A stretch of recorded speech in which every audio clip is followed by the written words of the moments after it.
Kaya nga naman. Kuha na sa sitaw, nagsitaw mo eh. Sakit ang iyang. Ada, tuo-tuo na ng rayuma, oy.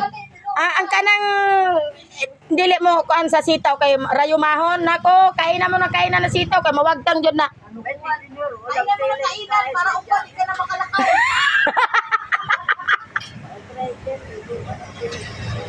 Kainan mo para ugma din na makalakat.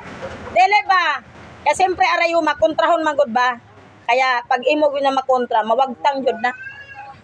Ang rayuma, kayo mo magikontra. Rayuma? De, palit na kasitaw, de, para dili na kamo palit dito sa kanila. Mahal na sa kanila. Oo, mahal na dito. Pag bumili kayo, siyempre, marami may mga accessories na yon.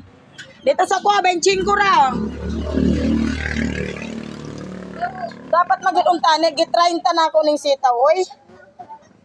Kaya 5 piso lang na magina kong tubo niya, ni ba? Ito rin eh, no? Ayan, ibalik ko yan. Akin na yung 150 ko.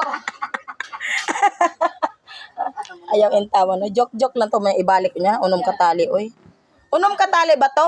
Unom na, kaya nga Maulag eh. 150. Unom po nang natira. Ambot si ate na hain na to. Lang ko na, para maurot